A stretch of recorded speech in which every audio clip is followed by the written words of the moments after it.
On ne choisit pas sa famille, comme on dit. Maggie a le même ventre que Homer. Pour la fête des mères, Homer a offert à Marge une machine à dessert. Mais il semblait que les enfants et les personnes âgées de la maison l'appréciaient encore plus. Homer, lui, a découvert une manière bien à lui de s'en servir. Il s'est fabriqué une coupe afro en barbe à papa. Insatisfait, il s'est relevé en pleine nuit pour en manger en cachette. Un simple nuage de sucre ne suffisait plus à satisfaire son appétit. Il a alors eu une idée folle. Que se passerait-il s'il ajoutait du caramel fondu par-dessus? Le ton a changé. Homer est devenu incontrôlable. Les enfants se sont précipités dans la cuisine et ce qu'ils ont vu les a sidérés. Homer serrait dans ses bras une immense boule de sucre au parfum irrésistible. Les enfants n'ont pas pu résister et se sont jetés dessus pour en arracher des morceaux. Mais Homer était fou de sa boule sucrée. Il ne voulait plus s'en séparer. Il l'emmenait partout avec lui, en croquait une bouchée dès qu'il s'ennuyait. C'était tout simplement délicieux. Jusqu'au moment où il s'est retrouvé coincé dans un embouteillage typique de Springfield. Il risquait d'être en retard au travail. Alors, idée de génie, il a mis des lunettes de soleil et un chapeau à sa boule de sucre, a foncé sur la voie d'urgence et a disparu à toute vitesse. Même le soir, il dormait dans la serrant dans ses bras. Et en pleine nuit, s'il avait faim, il en mordait quelques morceaux. Un jour, Homer dormait paisiblement dans un hamac. Mais le sucre, c'est l'aimant préféré des fourmis. Il a failli voir sa boule complètement dévorée. Après avoir péniblement arraché les enfants à cette boule géante, Marge a déclaré que ça ne pouvait plus durer. Cette sucrerie mettait leur bonheur en danger. Même s'il était réticent, I think you should get rid of her.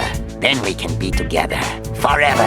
Homer a accepté de s'en séparer pour le bien-être de son couple. Il s'est rendu à la décharge de Springfield, a trouvé un endroit approprié et après un adieu émouvant, il a jeté la boule. Mais à peine avait-il tourné le dos qu'une énorme patte l'a frappé si fort qu'il en a perdu ses repères. C'était un ours brun grognant les crocs dehors. Cette fois, Homer risquait vraiment sa peau.